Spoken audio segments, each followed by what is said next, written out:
A very pleasant good afternoon as we welcome you into the Lion Country Kia Goon and Ironhead show. Hello. Here on Sports Radio 98.7 The Fox, as it is game week and it is playoff week here in the Valley of Happiness, dear Goon. I'm not going to say we haven't been talking about it, Jeff.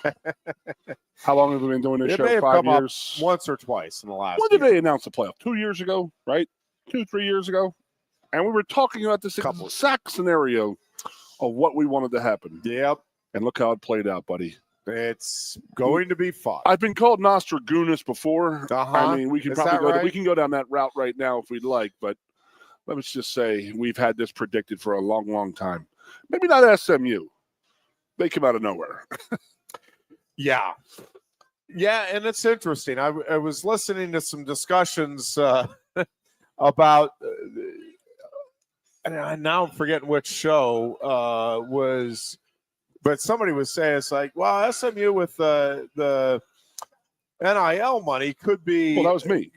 No. This was on another show. Oh. Could be a factor, and they're like, well, but they're not going to be like, an Alabama or Georgia. I'm like, I wouldn't rule that out so quickly there. Byers been saying that for a long time. Trey has. Folks, I mean, there's a lot of things that come into play here.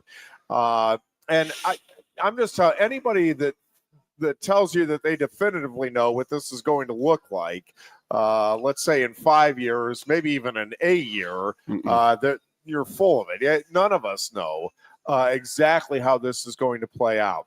I am really curious to see what is done when it comes to like the transfer portal stuff as quickly as next year. And let's start there because it's been the topic of conversation. And I'm still not sure I'm clear on a few of the things surrounding it.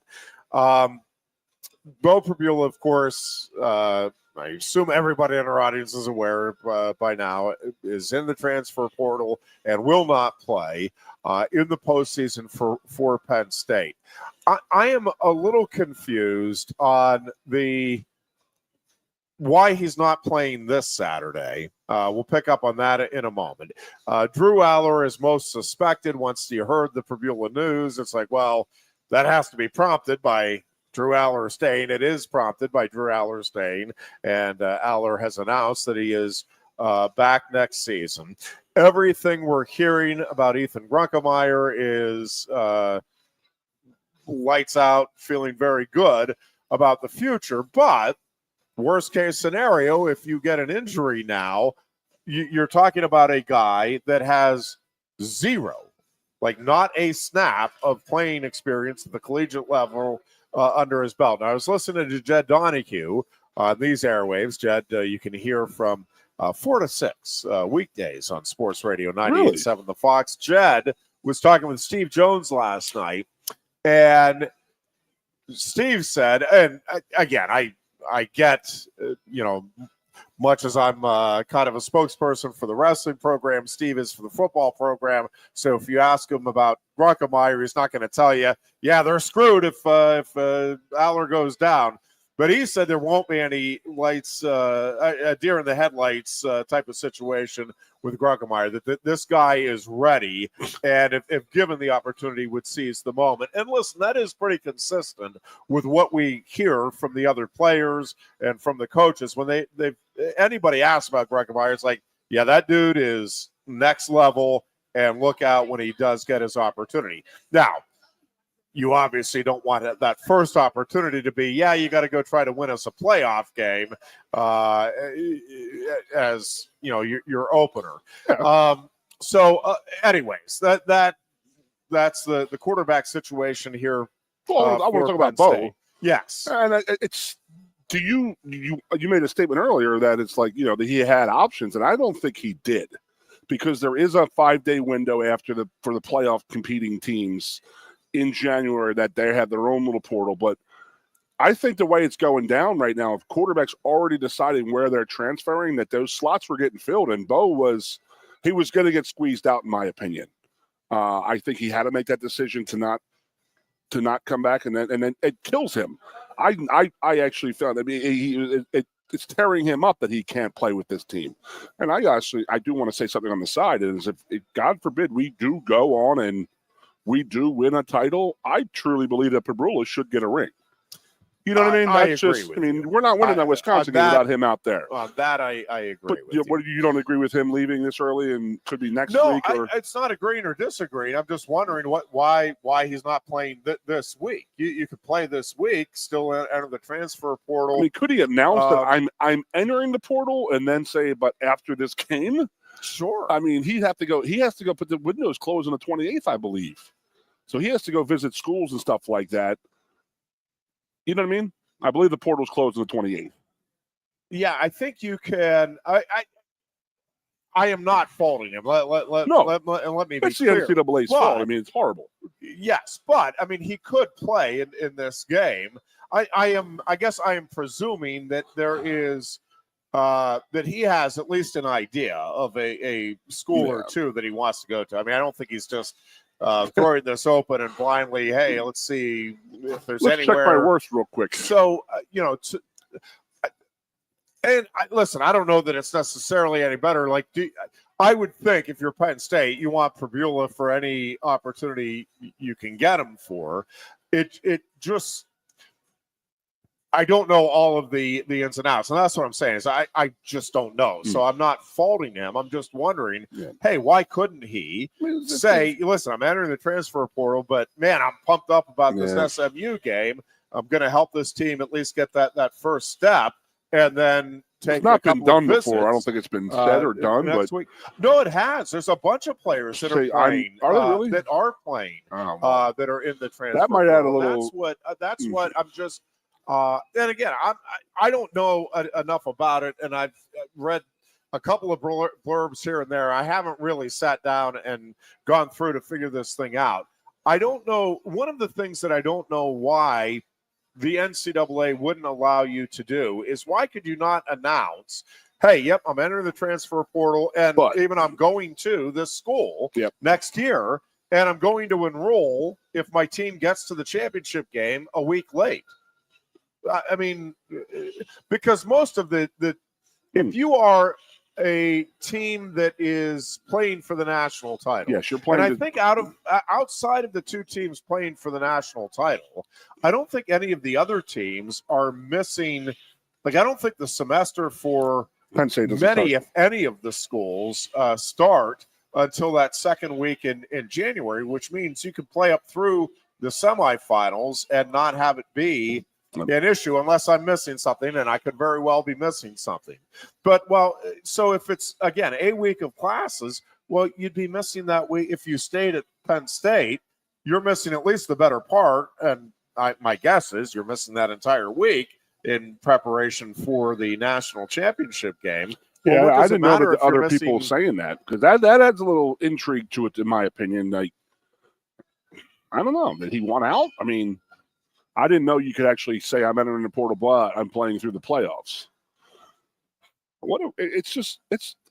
Again, this is not thought through by the NCAA. They're trying to use last year's rules when there was 4 teams playing, and they played 2 games, for the national title of the playoff. Yeah, we had 5 games, man. Well, we're going 4 or 5 into games. The spring semester, right? That is, Penn State starts school January 13th, and the national title game is January 20th.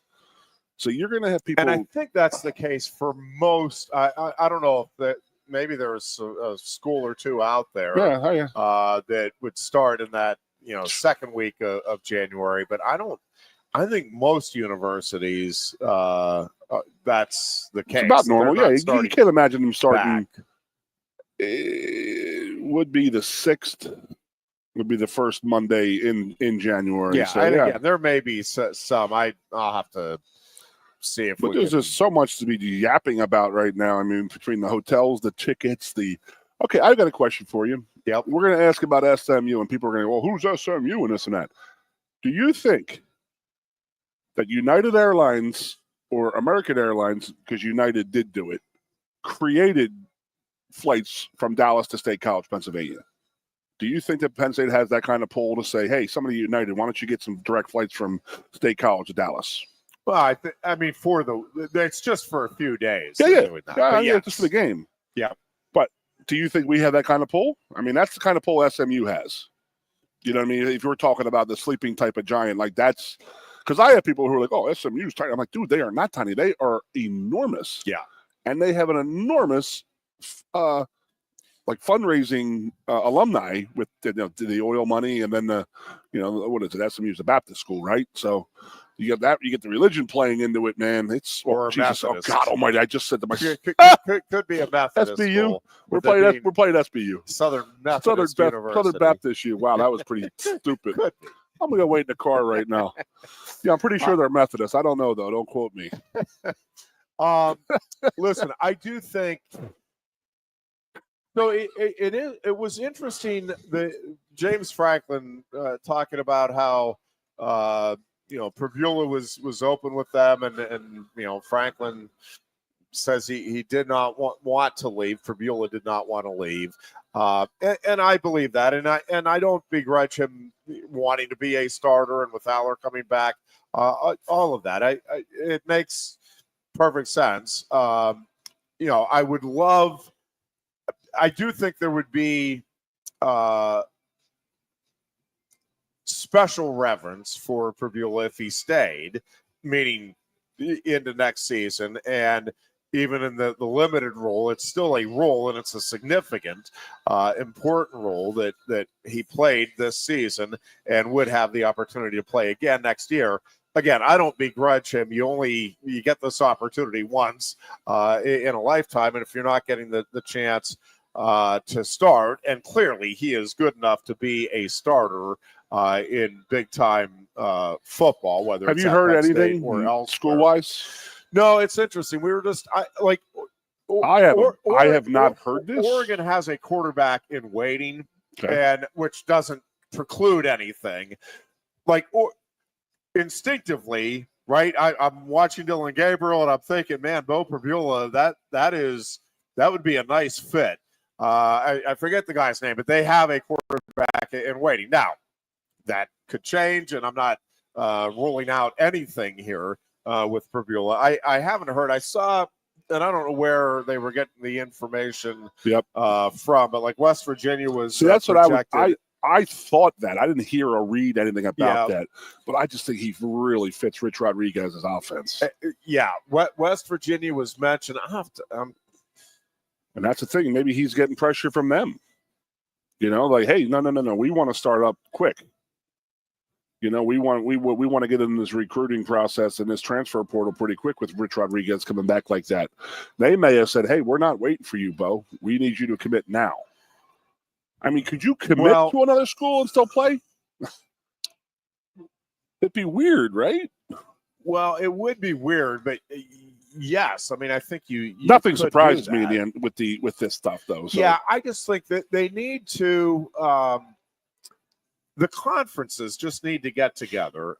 Dan Patrick was talking about this a little bit today, and he's like, "Well, why aren't the conference commissioners just getting on the phone with each other, do a Zoom call with all the conference commissioners, and say, hey, this is what we're going to do, and figure this out? Everybody agrees. I'm pretty sure the SEC and the Big Ten have been talking a lot in the last 3 years. I mean, there's. Well, why isn't it figured out? So that that is a little perplexing.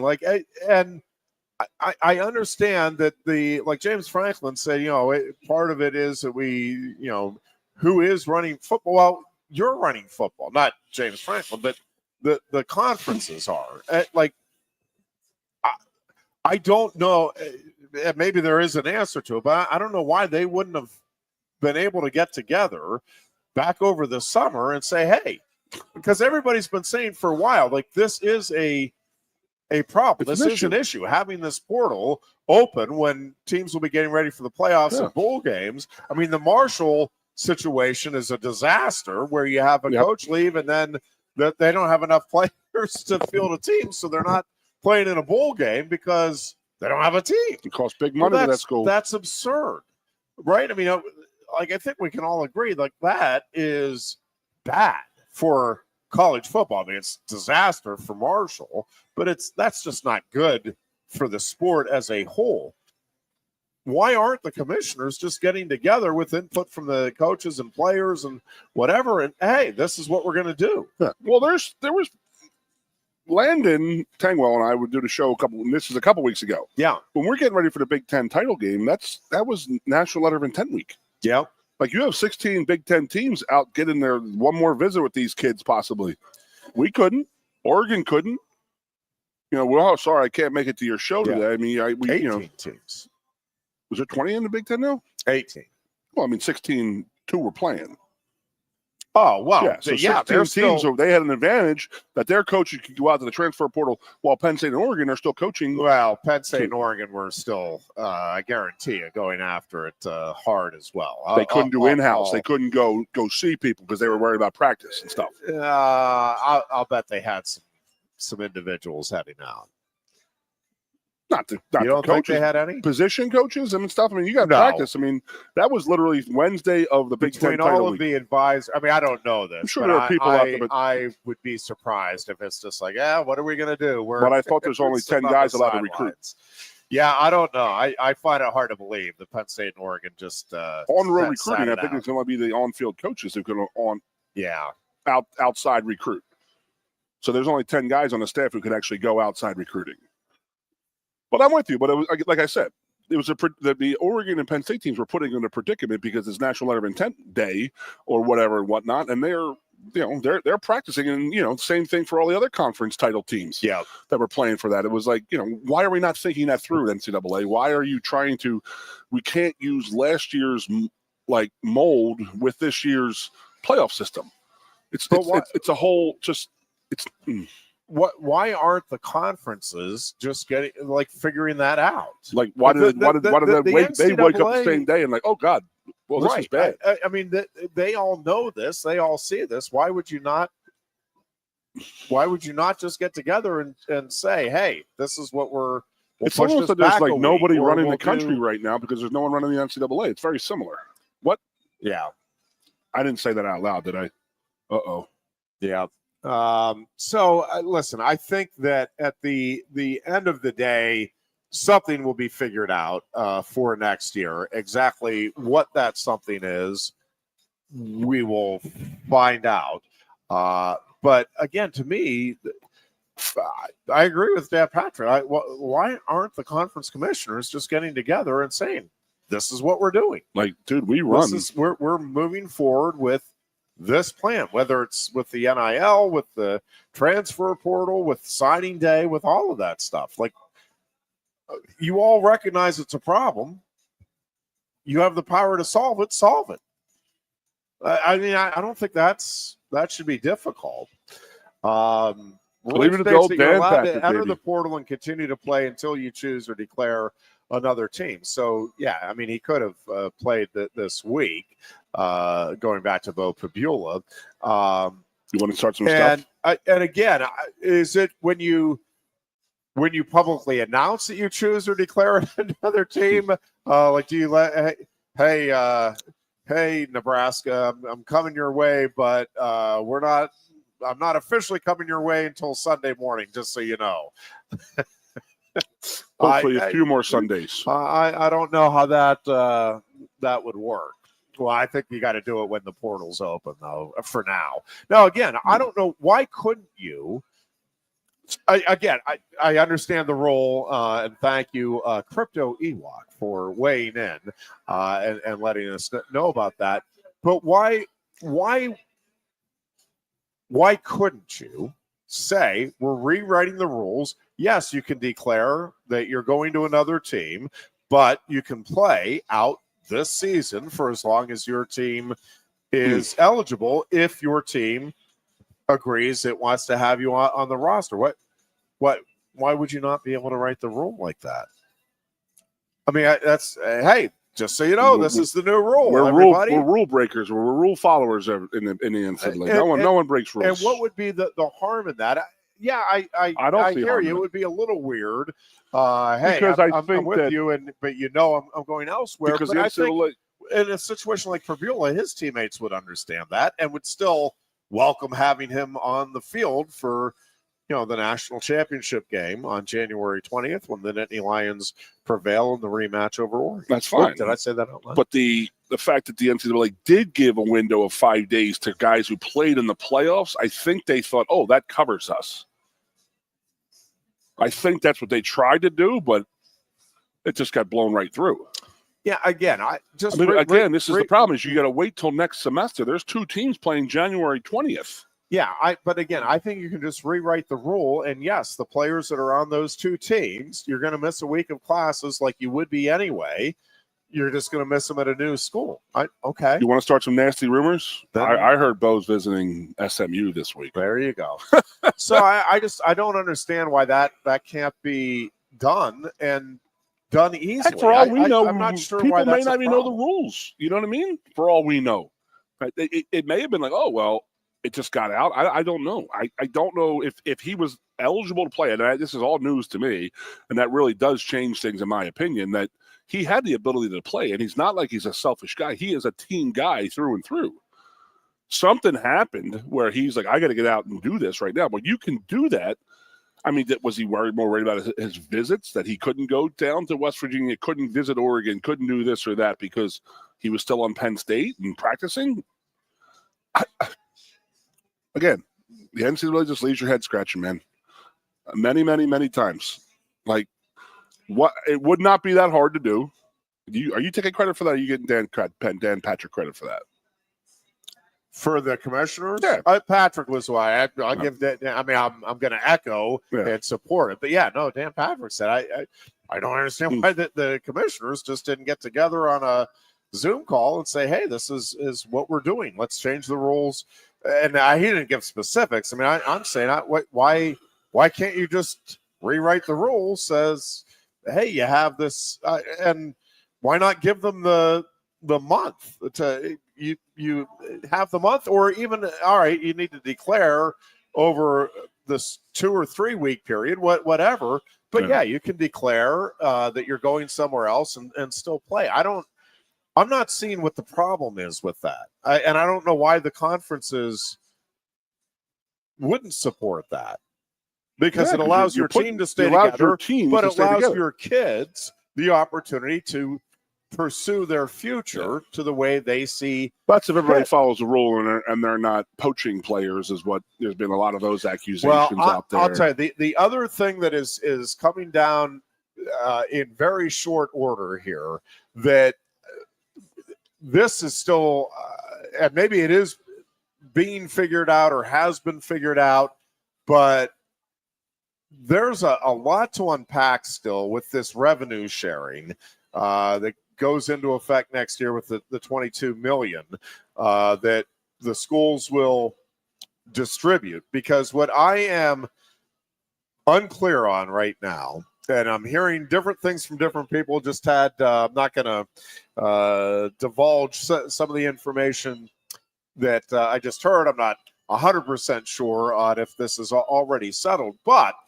a few things with this.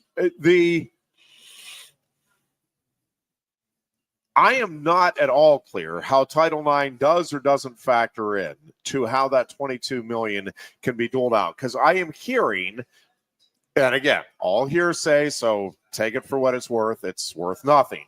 But I'm hearing there are schools and maybe a conference that it's like, yeah, we're taking that $22 million and putting it into our football players. And that's it. They'll divvy it up among the football team.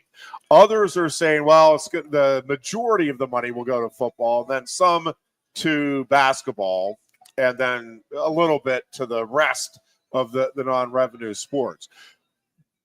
To me, my guess is this is going to be handled at the conference level in terms of the parameters. I don't know that, and I don't know that. To me, you need. I think the best situation would be to have whatever the NCAA or a governing organization say this is how that money has to be distributed among all of the programs. And again, I don't know what the formula is that you use. I do think football. Let's just use the one that we've heard about: 75, 10, 15. Let's just use that as a criteria because I've heard Penn State's going to go 75 to football, 10% basketball, 15 to other sports. So this is a rumor. Okay, and if that was the case, then Title IX, like there's going to be a lawsuit right immediately. And we have said this. How long have we been saying that? Right. And I think, I don't know. I don't know how that would turn out. Well, I have a whole other question on profit sharing. Yep, go ahead. Are we, okay, so if at 75% of $22 million, a football player, if 105 scholarship football players, if it's dispersed evenly, it's $167,000 each. Are we paying the starting quarterback the same as we're paying a third-team center? Or is that, I don't know. This is the revenue sharing component. Yes, only. This is not this NIL. Obviously has nothing to do with either NIL or individual sponsorship opportunities, which are also readily available. But I believe that this might get rid of the pay for play. Because that's what's out of control right now, in my opinion. Like somebody getting you say, you come to school here, I'm going to give you $3 million. Quinn Ewers, there's rumors that he's going to get upwards of $8 million to go play next year somewhere. Like, come on. But that's a pay for play. Unless, you think this will? I don't know. Is that the profit sharing? Is the profit sharing get rid of the NIL money? I don't see that. You can name it NIL, but I think it should get rid of the pay for play and just paying guys. I mean, if Quinn Ewers is going to go to Ohio State and they're going to give him $8 million, which is actually hilarious because he did start at Ohio State and didn't play it down. They collected $4 million, goes to Texas, and now he's coming back to collect more money from Ohio. I don't understand how people can keep doing this, but it is that's between you and I, Jeff. But is that, they say he's going to, like Travis Hunter, they said he's worth $5 million this year. That's what he got for it. But is that just strictly NIL or somebody just giving him that money? Is he earning that money? What is he doing for his name, image, and likeness for that? I don't know. How do you define earning money? That's another. Yeah, I mean, we could do this for 6 straight days and nonstop. Yeah, it is. And listen, you have to believe, right, that part of Drew Aller's decision is there's substantial money to be made by Drew Aller here in Happy Valley as he works to increase his draft stock as well. And that's the thing. I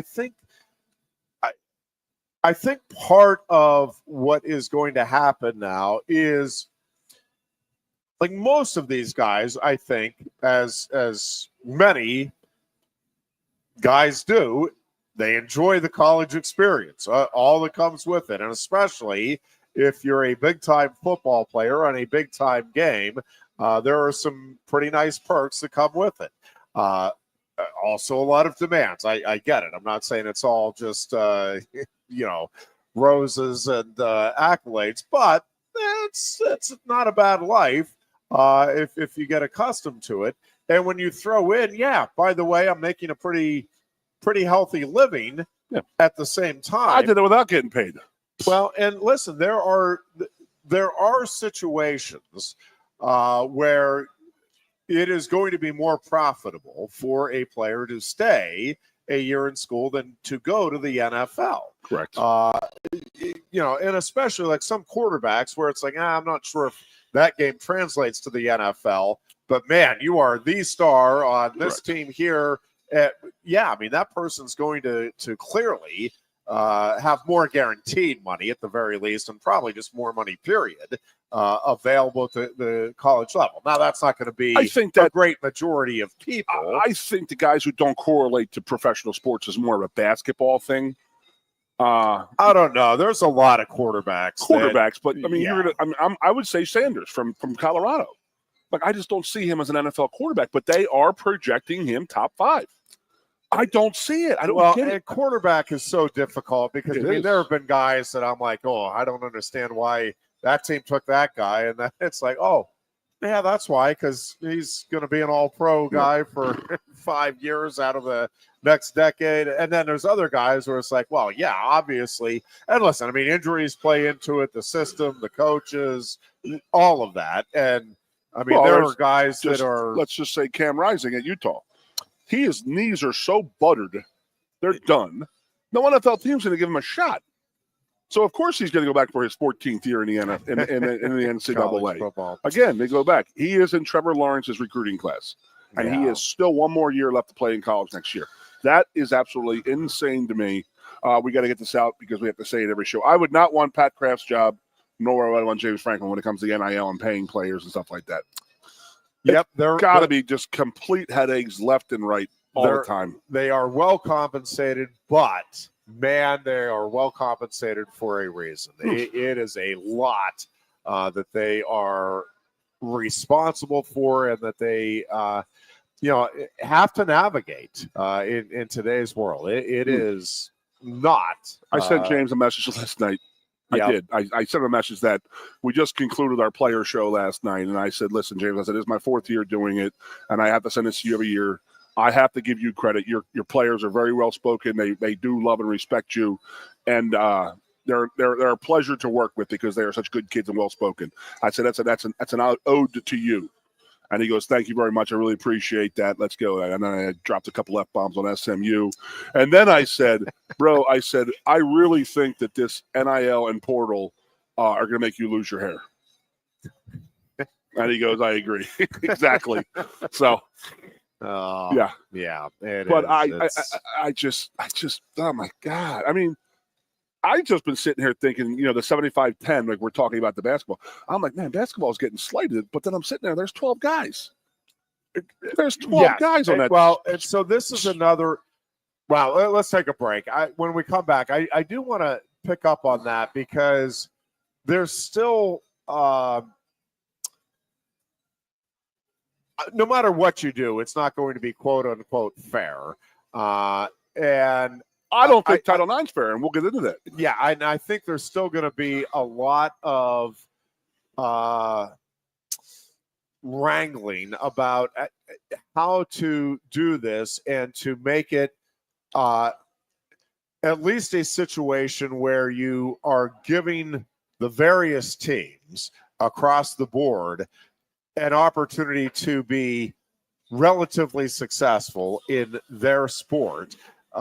Because even where you're trying to make this all right as equitable as you can, and equitable isn't always fair, by the way, but even there, it's like, well, is it really? And we'll pick up with that on the other side of this timeout as we continue the Lion Country Kia Goon and Ironhead show. We're at Quaker Steak and Lube. They are getting ready for the all-you-can-eat wing buffet. It is a thing of beauty and glory, and it gets underway here at 4 o'clock this afternoon. We're coming right back. Coast into fall with a new Kia from Lion Country Kia. Right now, get a 24 Kia Seltos for 5.25% APR for up to 48 months. A new Sportage plug-in hybrid at 0.9% APR. Check out our 23 Sorento hybrid for as low as 4.5% APR. And don't forget, all 2023 and 2024 Kias come with a 10-year, 100,000-mile limited warranty. Stop in and meet with one of our sales experts today and coast into fall at Lion Country Kia. We want to see you in a Kia. If you love wings, if you love rings, and all kinds of other tempting things, great time, great food, get to Quaker Steak and Lube. Get our Best Wings USA, signature sauces, mouth-watering appetizers, or any of our delicious award-winning lube favorites. Great times, great food, get to Quaker Steak and Lube. I'm the Modelo Recruiter, and I'm looking for fans with good hands and great speed. The ones who stay focused and never miss a play. They go the distance on game day, even when their team is away. I'm always watching, always looking to reward more full-time fans. Because football isn't really football without you. A lot has changed about State College. One thing that hasn't is W.C. Clark's Coffee Roasters on 234 East Calder Way. 30 different varieties of specialty coffee beans sourced from over 25 countries and roasted with love each morning in Happy Valley for over 45 years. They'll ship their fresh roasted coffee from their doorstep to yours. Order online at statecollegecoffee.com. That's statecollegecoffee.com. Two of the top names in local printing have combined to serve you better. King Printing of State College has merged with theprinters.com, forming one of the 400 largest printers in America. Combining traditional offset printing and digital workflow techniques, theprinters.com can print, assemble, package, and ship to anywhere in the world, all with the same high quality customers have known and trusted for over 50 years. Buy local and save. Get started today at theprinters.com. Lusk & Associates Sotheby's International Realty proudly presents the introduction of our new State College office at 314 South Borough Street in State College. At Sotheby's International Realty, we advertise locally, nationally, and internationally, bringing the best of advertising and promotion to each and every one of our properties, big or small. Call now. With a Timber Kids savings account, you can start to save money, earn prizes, and teach your kids the value of savings. It's easy as 1, 2, 3. Building futures is what we do at TFCU. You really need to belong to a credit union. You belong at TFCU, Timberland Federal Credit Union, a credit union you can grow with. Get up and get going with the Happy Valleys 98.7 The Fox, the Goon and Ironhead. We welcome you back here on a Tuesday afternoon as we get you ready for Penn State and SMU. That'll be a noon kickoff, of course, on Saturday at Beaver Stadium. The Nittany Lions and the Mustangs, both 11-2 on the season. Quick note, we will have live coverage of State College Wrestling tonight at Rec Hall as the Little Lions take on Central Dauphin. Our coverage will get underway at about 6:45 tonight here on Sports Radio 98.7 The Fox. I'll have the call of the Little Lions and Central Dauphin tonight at Rec Hall. Should be a whole lot of fun. We'll have both a boys and a girls meet going on simultaneously tonight at Rec Hall. Again, Penn State SMU Saturday, part of a quadruple header, which will get underway Friday night with Indiana at Notre Dame.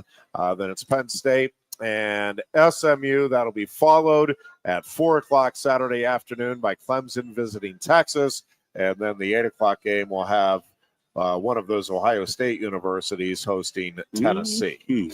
So Bo Pribula and the situation there, it now is what it is. Penn State knows the situation. I think it definitely changes up, I think, the game planning, but I don't know that it changes it that substantially for Penn State because, well, a couple of things. One is Drew Aller has been a pretty effective runner himself. Now, not Bo Pribula when it comes to running, but this offense with Drew Aller running the football, not just running the offense, but actually running the football, has been pretty effective. The fact that you have Tyler Warren getting the reps that he has this season as, kind of that extra quarterback in there and giving you that kind of wildcat component, I think helps. And listen, at the end of the day, if you're Penn State, it's not like without Bo Pribula, you still have Drew Aller as a running threat. You still have Tyler Warren as a running threat. And, you happen to have Nicholas Singleton and Katron Allen. So, running the football should not be the issue. Now, was it a different wrinkle? Was it a nice little package to offset what Drew Aller does? For sure. But this really shouldn't be devastating to the Penn State offense. I think that they run Drew a little bit less. I mean, let's go back many years here to Darrell Clark. When Pat Devlin left to go to Delaware, we really didn't truly have a true backup. And 90% of, not 90, but let's say about 75% of Darrell Clark's game was the threat of him running the ball. Yeah. And with them not having a competent backup, they did not run him as much as they should have. And then they were playing bad, and then they just said, screw it, let's just go. And he goes and wins the Big Ten Player of the Year. Does this change Drew Aller's, running? Are they going to try to run him a little bit more or a little less to keep him healthy? Because they truly don't have they have backup in Gruckenmiller can play without you blowing his red shirt, by the way. Yeah. But are you comfortable with that? I don't know. So, yeah, there is that, SMU was not, with Bo leaving, that's a whole that's 15 minutes of practice. They don't have to worry about Bo Pabrula coming in and running. Yep. Now you've just sparked my my imagination here with Tyler Warren. Yep. Okay, well, he was a high school quarterback. He's been quarterbacking. He has thrown passes this year. He has done everything this year, but maybe that's in play where they're going to have a little more true horse type Wildcat offenses and stuff like that with the size of him. How would you like to be a defender? No. And here comes Tyler Warren running the option with either Katron Allen or Nicholas Singleton out there. Again, I don't think it needs to be or will be a significant, huge part of the offense, and you have that package out there all the time. But do I think here and there, maybe putting him in there and, just running a little option play on especially if you get like a second and short just to add a little extra pressure. Yeah, I think that's a pretty attractive option. And maybe once in a blue moon, maybe you save it for somewhere down the road. But you start to run that out and you have Tyler Warren take a step back and go ahead and heave that ball to hopefully a wide open somebody. So late there's some things that they can still late do. in the game, up 14 points, you start throwing him back there as the Wildcat, and you're going to screw Boise State up. They're going to sit there and go, holy crap. So that picture is me and Tyler on Saturday. Are we not? To give you some kind of perception of how big he is. Are we not doing SMU? Goon, there you are. You're talking Boise State. We're allowed to. We're allowed to say whatever we want. Just the sheer size of Tyler Warren. You don't realize. That man is every bit of 6'6". I'm 6'7", 6'7" on a good day nowadays, but he's eye to eye with me, but imagine that big ass coming down like running a run pass option. The linebackers gonna be screaming, throw it, please. Yeah. But he has that ability, and maybe that has come into play. Maybe Perbula saw the game plan and was like, well, what the hell's going on? Where am I? Why am I not getting used here? What's going on here? I got to go. I'm not out. Sure that factored in all that significantly. Yeah, but who knows? That you have sparked a lot of my emotions and a lot of my thought processes with he could have said, yes, I'm leaving. Something happened where he was like, I'm done. Because it's not like he's not a team player. So this is an interesting comment. I want to pick up on this. Bob writes in, downfall of college football is the NIL, profit sharing, and the transfer portal. Go PSU, beat SMU. Here's what I'm going to say to that, because my initial sentiment is, you're right. And then guess what I'm going to turn around and do? As I will be locked into Indiana Notre Dame Friday night. I will watch every second of Penn State SMU on Saturday afternoon. Now, I'll be flipping back and forth between Clemson, Texas, and my beloved Pittsburgh Steelers, hopefully whipping up on the Baltimore Ravens in the Queen City. And then I will watch every second. And so most fans, I think, and it's not an uncommon sentiment that I'm saying, man, this is ruining college football. Yes. Is it? Because people are not tuning in. And not only are they not tuning in, meaning they are tuning in, they are the games this year. And we've talked about it. Like, this has been a tremendous season for college football. The product is still wildly entertaining. The fans are still engaged. I've had a couple people reach out. Do you think they'll actually sell out Beaver Stadium for this game on Saturday? Students, it's graduation weekend. Obviously, a lot of students are heading home. A lot of them already have gone home.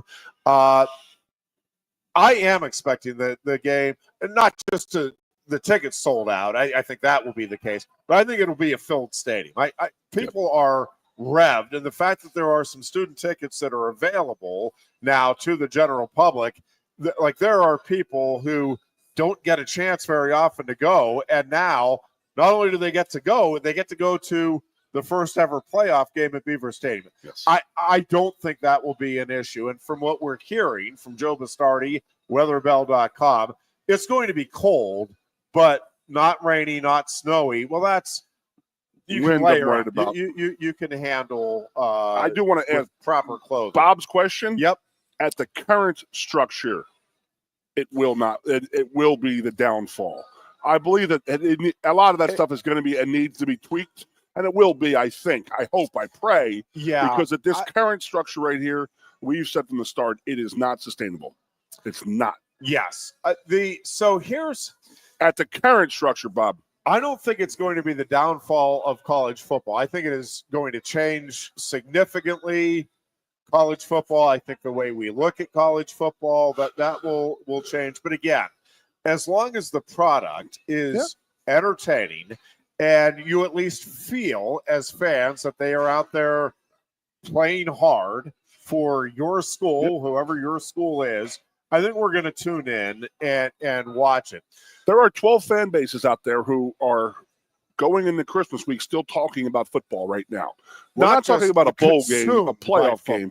Yeah, there's 8 more than last year. There's 3 times as many teams involved than there was last year in the last 4 or 5 years. I mean, I put on Facebook last night, this is what we've been begging for this type of thing in State College at Penn State for how long? 1968 when Joe got screwed the first time, when there was no playoff.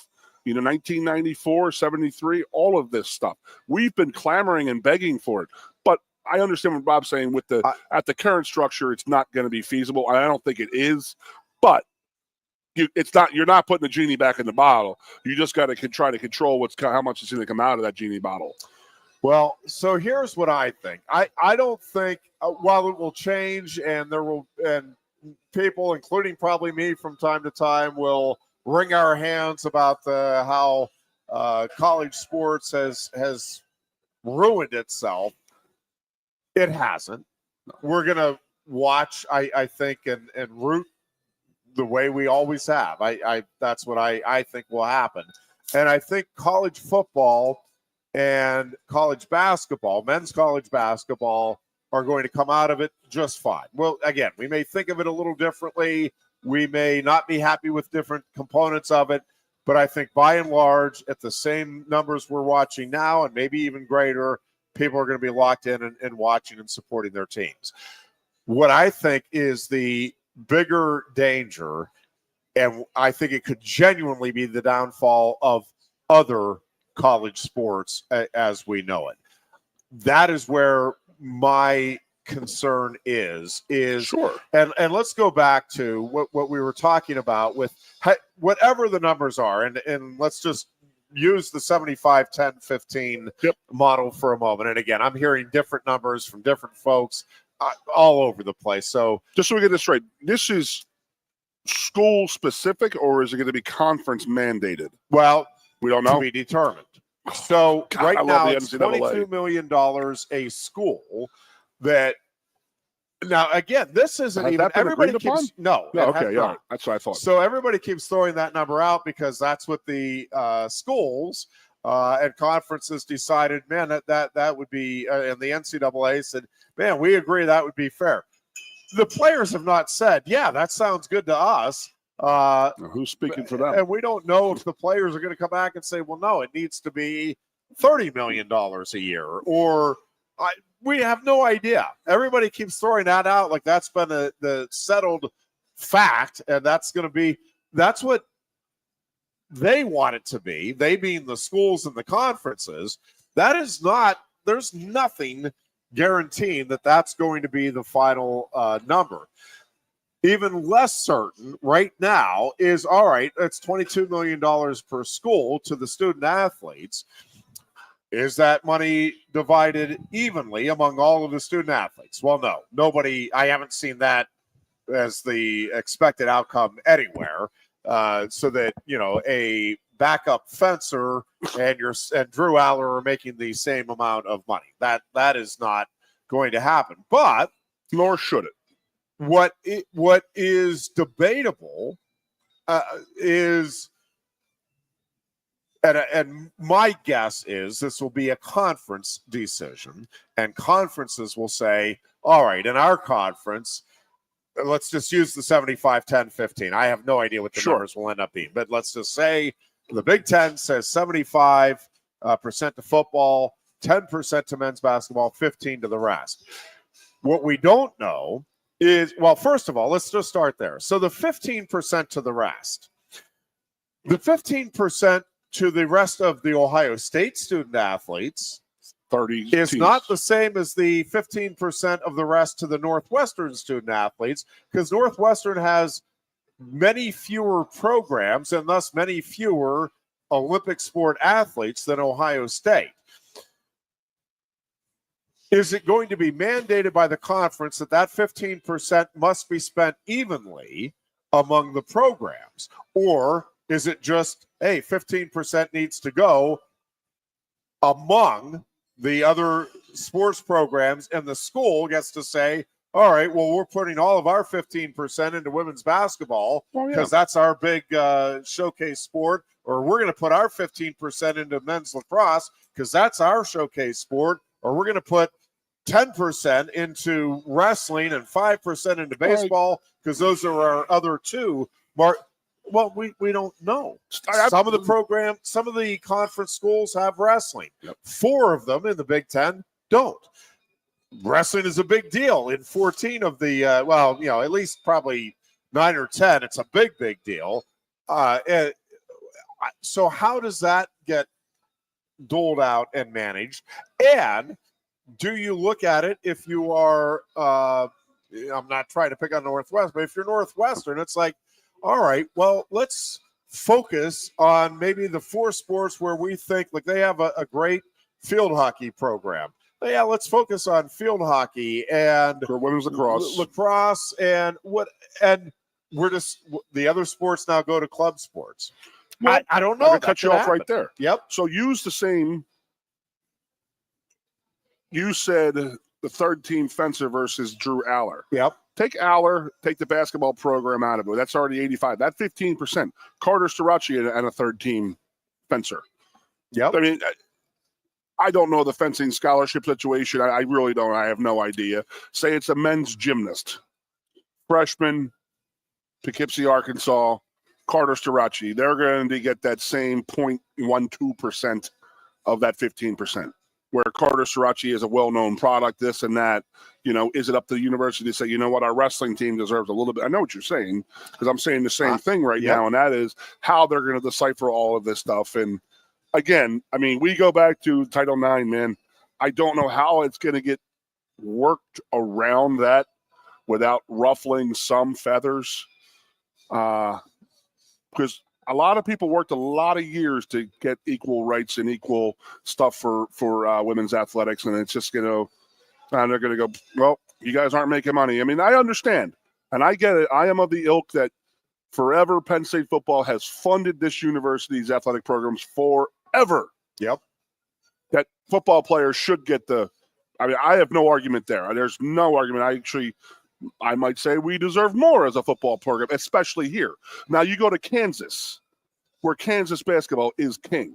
I was going to say Indiana, but because their basketball team versus their football team, but their football team is pretty damn good now. So now taking the Kansas right? Yeah. So taking into account Kansas basketball, their star center versus the backup center for Kansas football. Kansas basketball is what they that's their moneymaker. They are Penn State reversed. They make a lot of money in their basketball program versus their football program. Is that basketball team going to get more than their football program, or the 10% that we're talking, or 12, 15%? Is it going to come? It's just, we could sit here. I'm telling you, we could sit here for 6 years straight. Yep. I go over all these different scenarios of what in the hell is going on. And I don't think people know. I don't think people realize. It's just like, oh, we need this money. And they're just giving money blindly right now, and the sustainability from the start. But again, go back to Starachi, Levi.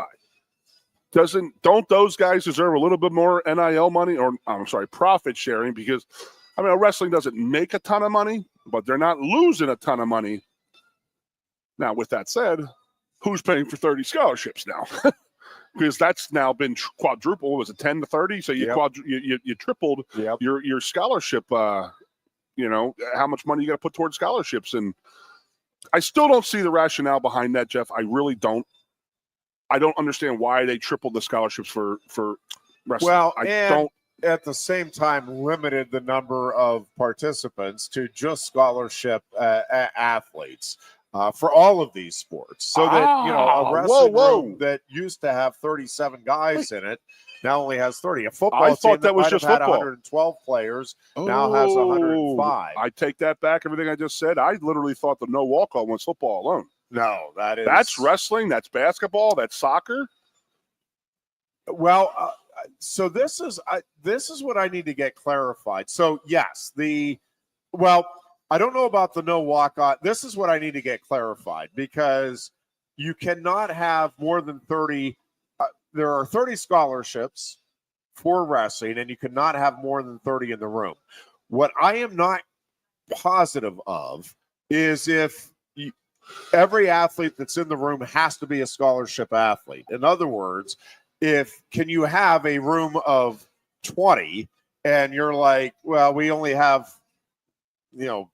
9.9 scholarships or 6 scholarships. Can you still, because if it is in fact, I don't think this is the case, but I need to get that clarified, because if it is the case that every athlete that's in any of these rooms has to be on scholarship, well, that is going to be the end of a lot of these Olympic sports, because you need, like for baseball, right, you have to have, between the pitchers and your starters, and you have to have at least, the very minimum I would think that you have to have is 25. Well, if all 25 have to be scholarship athletes, well, again, there's going to be programs, and I'm guessing it's a good number of programs, like we can't afford the 25 scholarships along with everything else we're paying with the other sports. And this is across the board. I'm using baseball, but every Olympic sport, that's going to be the case, because like gymnastics, you can't just have your starters. So I'm guessing that you are allowed to have additional. You don't have to have the full complement of scholarships. And now you still can't go over the 30 in the room or the whatever it is on any roster. But if it is only scholarship athletes that are allowed on the roster, again, that would be the end of, I'm guessing, fully 50% and probably more. Now, hear me out here, Jeffrey. Olympic sports. It's sort of the profit sharing that's going to go towards the wrestling and the Olympic sport is a scholarship. Because, yes, Carter, Shirachi, Levi, they may be on full or whatever, this and that. But now there's 20 more guys on scholarship. So that's about $70,000 a year right there that they are getting. Is that their way of saying, hey, this is your end, because you're now on scholarship. You were a walk-on last year. Now, that's the question. That's not part of the profit sharing, if that's what you're asking. Well, if they're only getting to get 10% in our 75, 15, 10%, if they're only going to split, but probably between 700 athletes splitting 10%. Okay, I don't know, it could be a wrong number, but what I'm saying is that there's 20 more full scholarships in that wrestling room. Available, yes. Available. Probably using Penn State Wrestling is not the right analogy in this because they are so dominant, but there's 20 more guys getting a $75,000 a year scholarship. Potentially. Again, my guess is I'll have to see I don't know if I can find this information. I don't think there's more than 10 schools in the country that will go to 30 scholarships. I'm not even sure it's 10. Off the top of my head, I think Penn State can and will. I think Iowa can and will. Let's go back. Oklahoma State can and will. Are we going to? I think that's about it as far as. Yep, they definitely will. Or there's some others that I'm like Ohio State, maybe.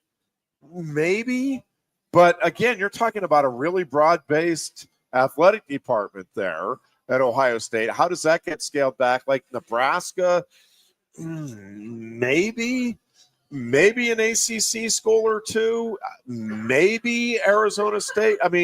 Like there's a handful of others that I'm like, it feels like a reach. Like outside of Penn State, Oklahoma State, and Iowa, I don't know of a school that I'm like, oh yeah, that definitely the 30 scholarships that'll be there. And even with those three, I mean, I think those three are so wrestling crazed that yes, that they would do it. And I think they have support from the administration to the point that they would do it. But I guess I'm not even sure it's an absolute guarantee long term with those three programs. This is the question. And again, I don't know how many across the board, when you look at all of the Olympic sports, I'm naming 3 in wrestling that I feel confident, and I'm saying like 10 feels like the high end there of the number of wrestling programs. It might be 10 for 5 years, and then people are going to say, whoa. Fund 30 scholarships. Like that is a lot. And when you start going across all of the sports, like the university, the athletic department is not going to be funding, like even at Penn State. I don't know how this is going to work out, but I guarantee they are not funding to full capacity the scholarships that are available for all of these Olympic sports.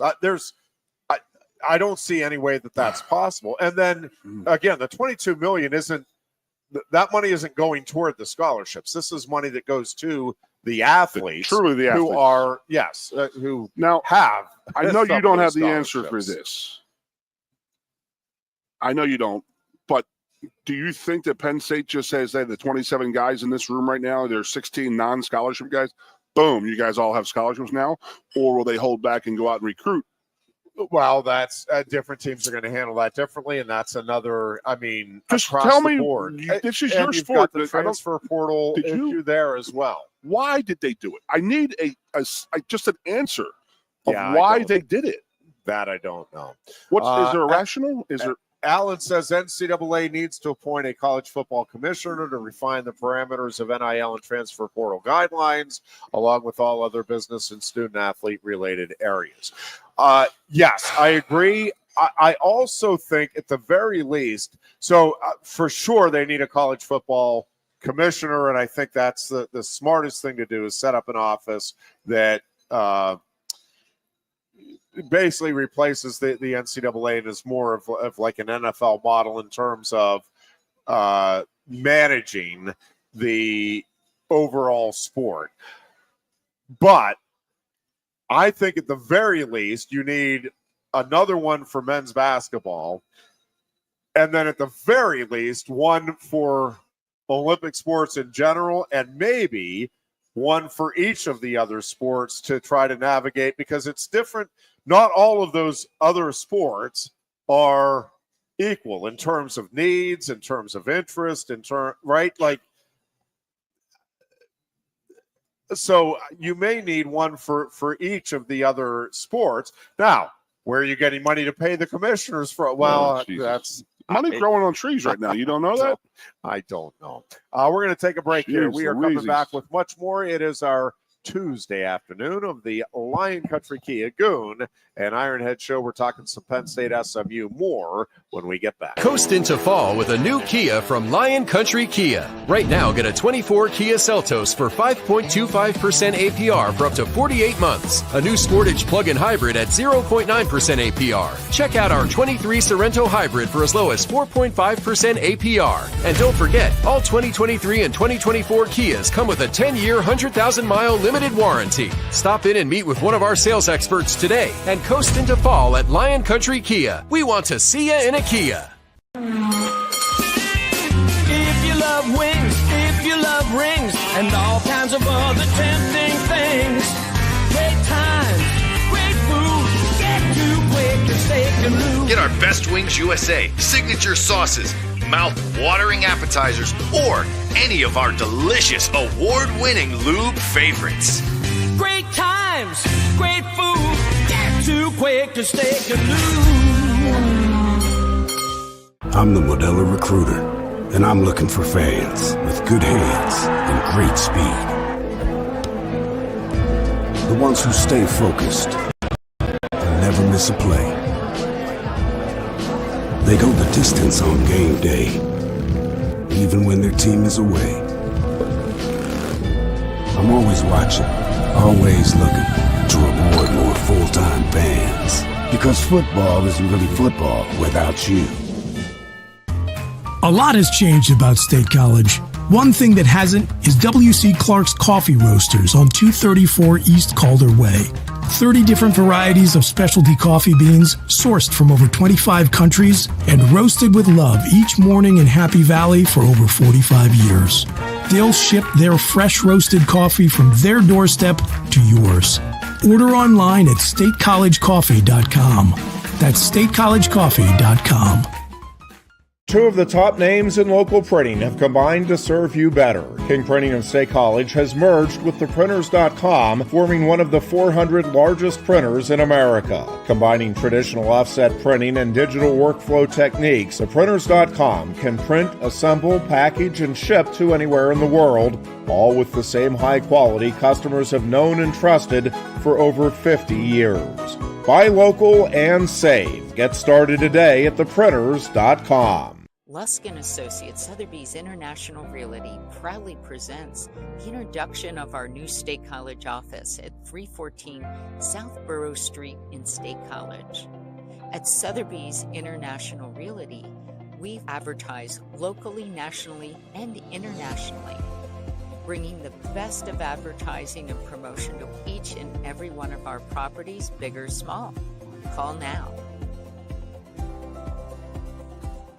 With a Timber Kids savings account, you can start to save money, earn prizes, and teach your kids the value of savings.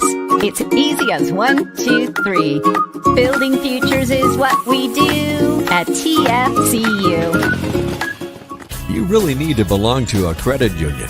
You belong at TFCU, Timberland Federal Credit Union, a credit union you can grow with. WFXX, once again, your sports radio.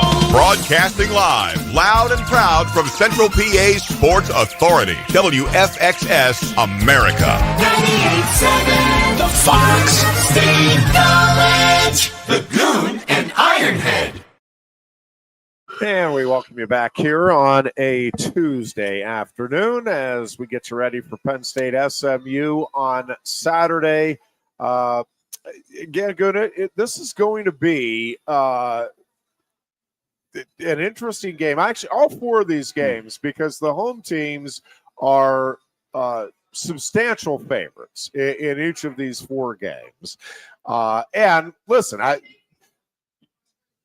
they're higher seeds and they're home teams for a reason. So you would expect that the home teams will do well, and I think they will in this opening weekend. But it's going to be fun to see how it actually plays out. I think a lot of people think Ohio State, Tennessee could go either way. I think a lot of people think Indiana, Notre Dame could go either way. Clemson seems a little banged up right now.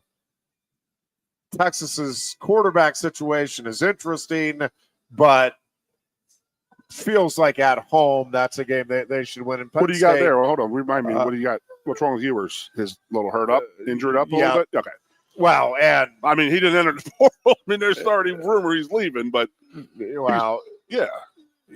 leaving for literally greener pastures. Much greener pastures, but he's playing. Yeah, okay. Well, yeah, we think at least. So, and then Penn State again, that's the one I love. Prohibitive favorite over SMU with the noon kickoff here on Saturday.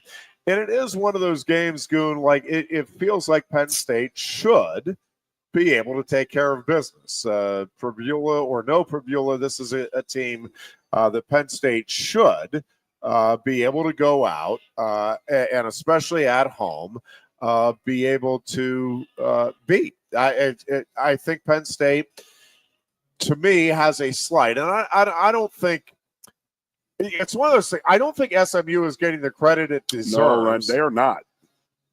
And at the same time, I'm going to tell you, Penn State should win this game, because I think Penn State is a really good team. I think Penn State is one of the 5 or 6 teams, in my mind, that does have a legitimate shot to win the national title this year. And again, The Oregon game, while disappointing with the result, and while, some concerns, I think, rightfully raised on the defensive side of the ball, I also think the line play really on both sides of the ball, moments with the defensive line and pretty consistently with the offensive line, reasons to believe that this is a team that can do something here in the postseason. And I think that's where Penn State, to me, has the advantage over SMU going into this game. And if it is a cold day and more geared toward the ground game, again, you would think that favors Penn State with the performance that Nicholas Singleton and Katron Allen just had the Big Ten championship game against Oregon. We're just going to roll it out there. I mean, I think that our offensive line and our wide receivers and running backs and tight ends that was a shot in their arms how they run the ball against Oregon 2 weeks ago. An amazing job. I love the matchup with SMU. I have to give you this. I talked to Marco today. Marco lives in Dallas, Texas. He says all they're talking about is the weather, and how it's all they're talking about. They're not talking about the game. They're talking about how the players are worried about how they're going to stay warm. They've never had to do this. And I said, Marco, this is exactly what me and you have talked about since we were in college, that it's always unfair that they never had to come up and play in our elements, and now they have to.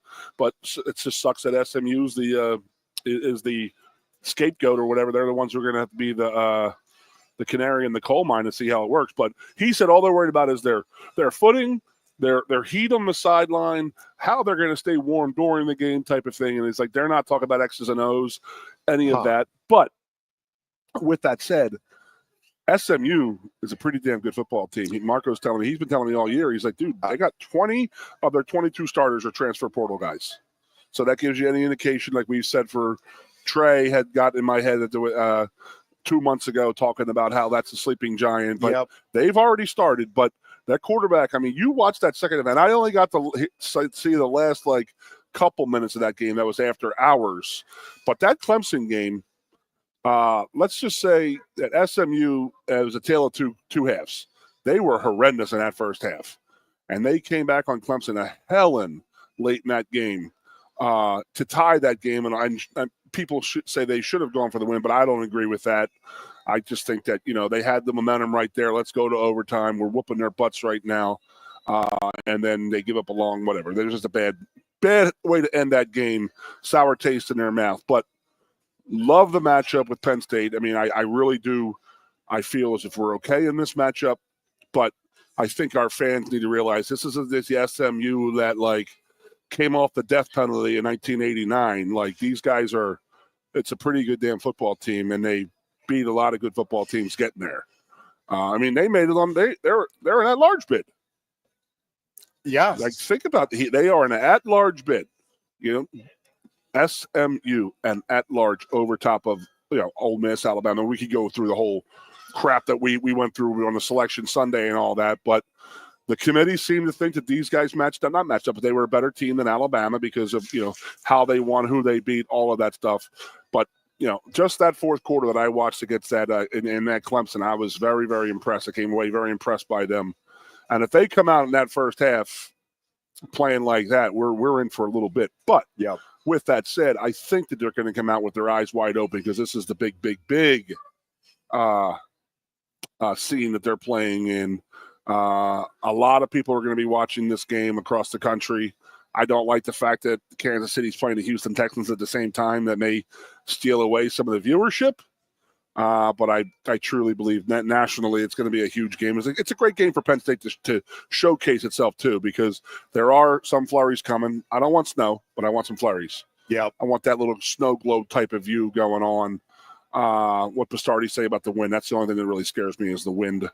It's not going to be that bad, but it'll be cold.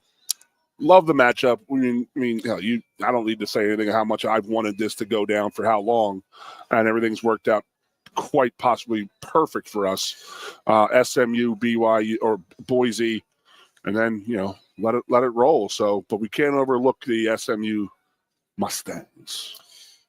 No, I do think this is a dangerous team, and I do think with the problems Penn State had with the pass defense against Oregon, right? Like that is legitimate concern here for the Nittany Lions against SMU. Now, could the weather help? And yeah, it's a windy day, windy and cold day, probably favors Penn State a little more in this game.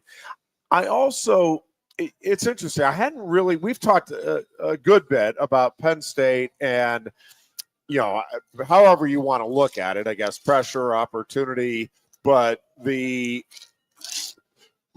Penn State needs to do and the feeling it will have coming out of the postseason versus, we've talked about it. Like, I think they need to, at the very least, beat SMU, and probably really now, for this to feel like a success of a season.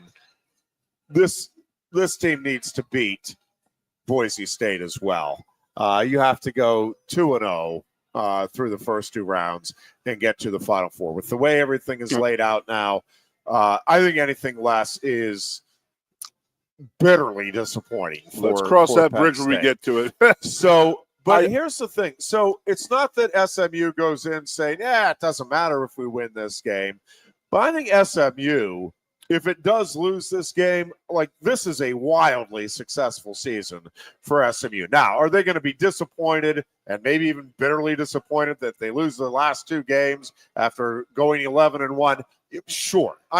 That's going to be a disappointing finish. But losing to perennial contender on the national scene, Clemson, and at higher-ranked Penn State, not exactly like, oh my gosh, we got to hang our heads. Where's our program going? Right? Like this is a giant leap forward of a season for the program. And I think with the NIL and everything else we keep talking about, like the future is looking very bright for SMU, and people are going to feel good about it down there, regardless of the outcome here on Saturday. Now, are they going to feel even better with a win over Penn State or then a win over SMU, Boise State?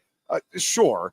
But again, I don't think this is going to be regarded, big picture, as anything but a successful season, regardless of the outcome here for SMU on Saturday. Now, the danger in that is, so with that, I do think there is pressure. I think there's much more pressure here on Penn State to win this game. Sure. Like James Frank, I mean, there are people that are calling for him this. to be fired. I don't think he's in any danger of that, but there are, and it's going to grow substantially. If Penn State were to lose this game at home, like there's going to be a significant faction of the Penn State fan base that's like, but give me a break. We have said Franklin has not made the playoffs all year in his career. Yep. We are fourth in the country. If there was the 14 playoff, we would have made the playoffs. Yes. So that's a successful season to me. And if people are going to go down and say, well, they lost to SMU. Yes, that sucks. But they would have been in the playoff, which is what people have been clamoring about, that he can't go to the playoffs. He can't win the big game and all this and all that. But the it is counter what it is. is sure. Yeah. The optics of losing to SMU at home when you have begged and pleaded to have a game here. Well, yeah, there's a few things about that. I mean, that's reasonable for you to say. However, also, then if Penn State were to lose this game, not only would Penn State not have defeated a team that was higher ranked and that it was expected to not We're beat. favored to beat all of our players. Then it would also have, an upset loss now added to it. Okay. Also, I guess it's kind of gone without being said to a large degree, but the reason for the excitement of having a home playoff game is that you can go out and win that playoff game. And presumably you want the home playoff game because it gives you the advantage and you get the win. You're not trying to get the home playoff game so that, at least we got to the playoffs. Bummer that we went out and watched them lose in our stadium to a lesser ranked opponent. Like that is, yes, there's still excitement and it's still neat that you had that opportunity. But again, the whole reason you want the home playoff game is because that gives you the win, is the thinking that goes behind that. So, yes, this would be again, relatively inconsequential loss for SMU in the big picture. For James Franklin in particular and Penn State in general, this is a very consequential loss, especially when you look at, a mildly disappointing recruiting class that's coming in that signed on for next year. It was not a top 10 class, and for a program that's been top 10 here the last 3 seasons, that's disappointing. Now, could that class turn out to be much better than people? Yep, absolutely. I'm saying in the moment where it's ranked, the national perception, it's disappointing. To follow that up with what would be a very disappointing showing in the playoffs, like it feels like all of that momentum, again, that has been gained over the last 3 years, wind goes out of the sails just like that, to me, for the program. So this is, I can't call it a must win, but this is a really important game for Penn State from a perception standpoint. And I think both from within that locker room and from looking out, it's hard to chalk it up. As many good things has happened this season, it's going to be hard to chalk this up as anything but a disappointing season if Penn State loses to SMU on Saturday. And I know where you're coming from. There's no doubt about it. It would be a wildly successful season. If we win the game, it's like the no-win situation. It's like, well, you were expected to beat them. And then the same pressure is going to go on when they play Boise? I think to a large degree it is. Now, so if he doesn't get to the Final Four, I'm with you, because there are people who would just want him gone anyway. It's going to be varying degrees. Again, to me, losing SMU to SMU here on Saturday is going to feel sports-wise. I had a friend the other night, you keep talking about devastation, and it's relative. I get, I'm not saying in the overall scheme of life, this is devastating, losing a football game. I'm talking about within the context of Penn State football and where it's at. Not in life, okay? Can we just start there? We're obviously talking in the context of sports. This would be a devastating loss. I really think it will be hard for Penn State to get back. Not impossible. And again, could they rally and use this to motivate and next season still get to the Final Four or national title even? Yep, that's possible. I think it's really unlikely that if you lose this game that you get all of the people on board that you're going to need to get on board and feeling good enough about the prospects for next season to make that happen. Now, I think less so. I think the Boise State game then, yep, that becomes very important. And a loss there will be very disappointing, but it's not home. It's not to an SMU team that is slotted lower. I know Penn State will be favored, and it's substantially favored against Boise State, but by the seedings, you're losing to a higher seeded team in a neutral site game, and a neutral site game, by the way, that is closer to Boise than it is to State College. So I don't that'll be disappointing. I don't think it's devastating. The way an SMU loss to me would be devastating. Very disappointing though, nonetheless, because again, Penn State will be substantially favored. They've had a great track record of success in the Fiesta Bowl. All of the things that we've talked about all season that they now continue into the postseason in terms of, this is laid out perfectly for Penn State, right? From the kickoff time against West Virginia to not facing Oregon or Michigan during the regular season to the way the schedule laid out to getting the opportunity to play in the Big Ten championship game, all of that stuff, it feels like this is a season where you should be one of the Final Four teams standing.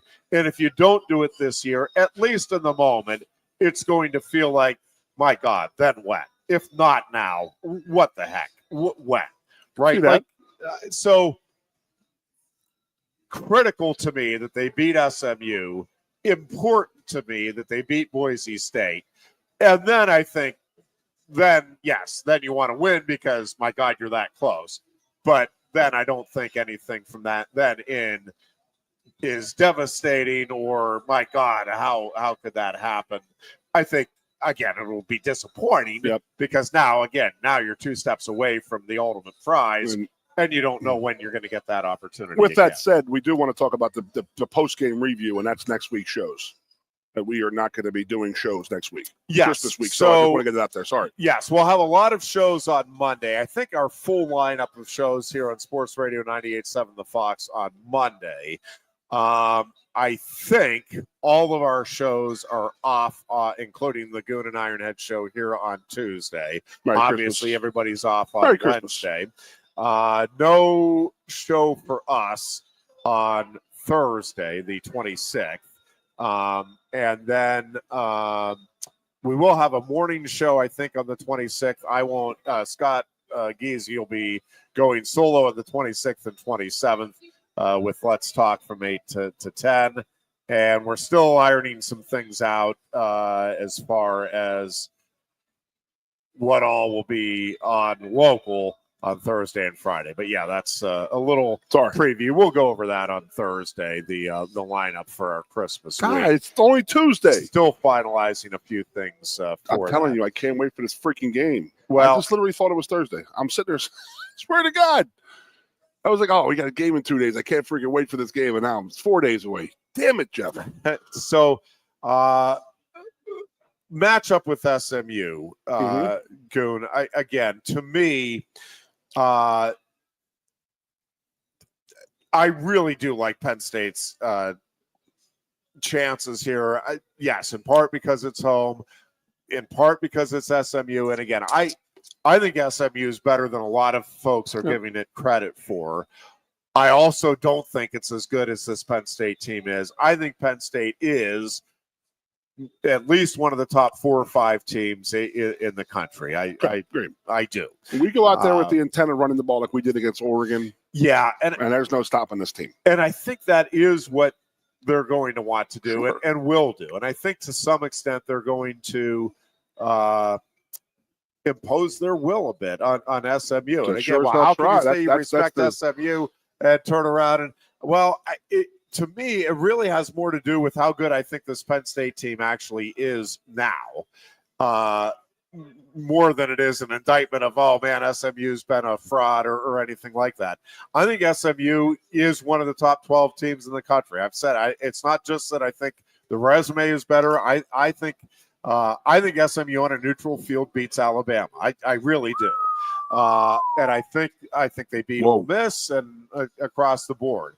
And it's a resilient team. I will say the one thing Penn State can't afford to do, and under James Franklin, it seems like there's a little chance of this, but if you get them down, you cannot let off the gas, because the moment you start, all right, we're in cruise control, that's when this thing can flip in a hurry, because SMU, again, if you watch that Clemson game, they are dangerous, and you need to keep that pressure on and take advantage of your opportunities. The one thing Penn State, to me, needs to do is finish off drives in this game. You don't, whether maybe partly why, but you do not want to be settling for field goal attempts here if you're Penn State. When you get into the red zone, you need to be cashing in and getting touchdowns on the board to put that added pressure on SM.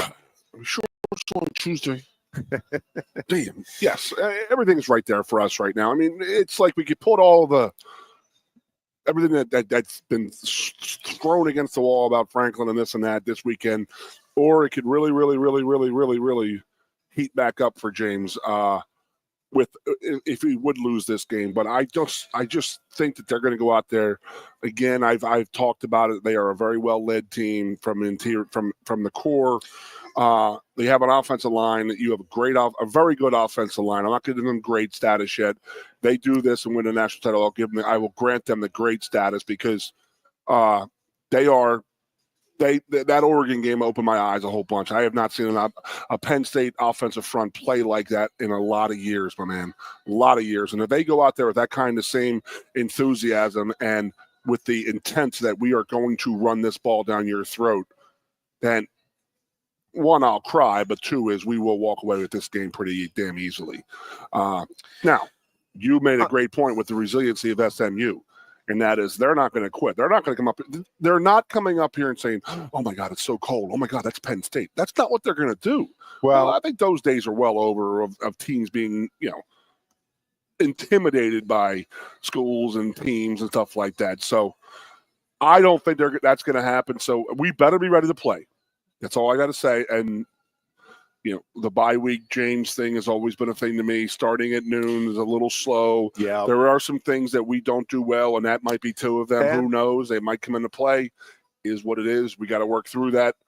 But again, if we go out with that intent that we are going to run this ball down SMU's throat, and SMU can't stop it if we run the ball the way we did against Oregon. Yes, I think that's a key. Here's another thing that I think is just going to be one of the games within the game is Penn State's defensive line. And I know that the defense kind of got raked over the coals for its performance against Oregon, but if you go back, Goon, there were so many times, and again, you either make the play or you don't, and I get it, and I'm with you. But my God, I mean, they were like, they had him. Nope, they didn't. Gabriel played phenomenal. Now, I think Kevin Jennings is a terrific quarterback, and he is a dynamic playmaker. And I think one of the concerns for Penn State going into this game is the escapability, if you will, of Jennings. His ability to create a play once the play breaks down. And that is both with his feet but also extending the play. Correct. And again, with what we saw with some problems with the secondary against Oregon, that is the concern. If you can get to Jennings, and that is a capital I, capital F, if you can get to Jennings, man, Penn State's going to set up beautifully in this game. If you can get pressure and you can actually get him down before he gets to the line of scrimmage or gets rid of the football. But can Penn State take maybe some lessons learned from Oregon? And again, I don't know that Jennings is quite Gabriel, but I think he's pretty darn close. There was stuff on that Oregon tape that SMU was coming out here and rolling. For sure. They're taking a lot from what they did to us defensively. For sure. Now, we got exposed to a whole bunch of against what adjustments does Penn State make, both with its secondary and with what it's doing up front? That is also, to me, really interesting because, again, up front, they were so close. So many. I mean, it was such a frustrating game. They made a lot of plays, too. In they that made regard. a ton of plays, but they also had a ton of plays against them. Yeah. But that's about film study. That's about, Tom Allen going in there and saying, look, this is what happened. Look right here. Look what you did. Look at how close you were. Yeah. And the one thing, so I think going into this game, while SMU has a good offensive front, I don't think it's what Oregon's was or is. And I think that millisecond that Penn State was, I think they'll be able to get that and close it against SMU is what. And I don't think SMU is as fast as Oregon going into this game at the wideouts. Yeah, I think that's I'm sorry, dude. Hey, I've seen some pretty good wide receiver cores in my life, specifically Ohio State. Yeah. That Oregon team was off. I never saw anything like it. It was pretty impressive. Very, very impressive. All right, we're taking a break here. We are coming right back. It's the Lion Country Kia Goon and Ironhead show here on Sports Radio 98.7 The Fall. Coast into fall with a new Kia from Lion Country Kia. Right now, get a 24 Kia Seltos for 5.25% APR for up to 48 months. A new Sportage plug-in hybrid at 0.9% APR. Check out our 23 Sorento hybrid for as low as 4.5% APR. And don't forget, all 2023 and 2024 Kias come with a 10-year, 100,000-mile limited warranty. Stop in and meet with one of our sales experts today and coast into fall at Lion Country Kia. We want to see you in a Kia. If you love wings, if you love rings, and all kinds of other tempting things, great times, great food, get to Quaker Steak Lube. Get our Best Wings USA, signature sauces, mouth-watering appetizers, or any of our delicious award-winning lube favorites. Great times, great food, get to Quaker Steak Lube. I'm the Modelo Recruiter, and I'm looking for fans with good hands and great speed. The ones who stay focused and never miss a play. They go the distance on game day, even when their team is away. I'm always watching, always looking to reward more full-time fans. Because football isn't really football without you. A lot has changed about State College. One thing that hasn't is W.C. Clark's Coffee Roasters on 234 East Calder Way.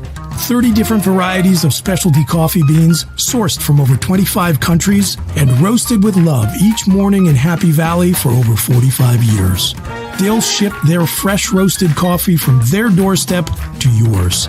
Order online at statecollegecoffee.com. That's statecollegecoffee.com.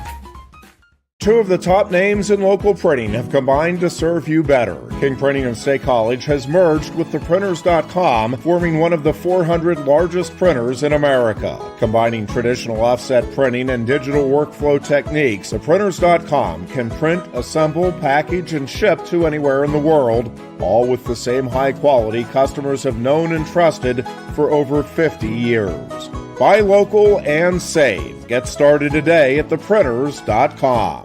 Lusk & Associates Sotheby's International Realty proudly presents the introduction of our new State College office at 314 South Borough Street in State College. At Sotheby's International Realty, we advertise locally, nationally, and internationally, bringing the best of advertising and promotion to each and every one of our properties, big or small. Call now. With a Timber Kids savings account, you can start to save money, earn prizes, and teach your kids the value of savings. It's easy as 1, 2, 3. Building futures is what we do at TFCU. You really need to belong to a credit union. You belong at TFCU, Timberland Federal Credit Union, a credit union you can grow with.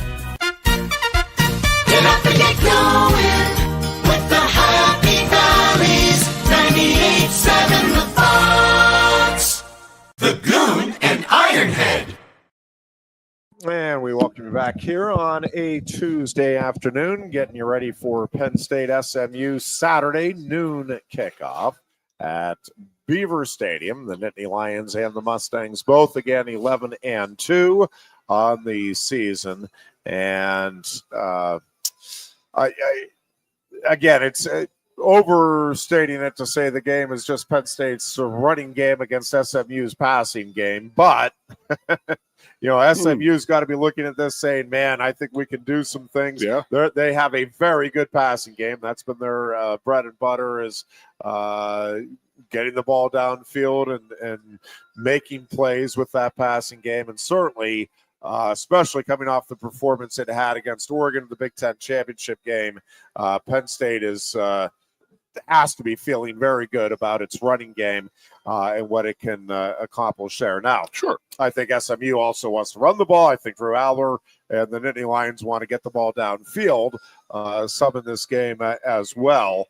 But I do think if Penn State can run the ball effectively, it's going to give itself an excellent chance to win the game. If SMU can pass the ball effectively, it's going to give itself an excellent chance to win the game. And again, what role the weather plays, it is looking like precipitation not really going to be a factor. But it is going to be cold in the 20s, not ice bowl cold, but in the 20s. And yeah, you're colder than anything SMU's ever played in. Colder than anything I ever played. I mean, I told a story last time on the show. I did melt my shoe at the Rudy game. You melted your shoe? Yeah, but it was so freaking cold there, and it was like one of those, we're offensive linemen. Here I am, a backup guard. I'm not getting in the game. I think I was on the extra point field goal team, and me and Marco were like, oh yeah, we're going out there, no sleeves and stuff like that. By about the first quarter, we're like it was cold, man. And then at one point, I looked down. I was like, what? I could smell like burnt plastic. And I looked down, and the molded cleat I had was melting. And I was like, oh, geez, I was a little too close through the heat. So I will say that the coldest game I ever was part of was Northwestern 1995. That was a horrible game for us. We lost out there, but it was freezing. It was to the point where you got a squirt of Gatorade, spit it to the ground, looked at your coach. He said a couple words. You look back down, and that water was frozen on the ground. Yeah, that's how cold it was. And that's pretty damn insane. I do want to say I got to get this out. If people are going to go there and if we start sluggish and they start booing, like we had talked about, like the home team, like I fully suspect Ohio State fans. By the way, I have a very good friend from Ohio State who is not going to this game because he is so fed up with Ryan Day. This is a big time booster player in the game. Not a player, but a player in the game. He is not going to this game. He says, no, I'm not giving them one more dime. And that's how fed up they are. So I don't think that our fan base is like that. But yes, we were like that against Ohio State. We were booing our team.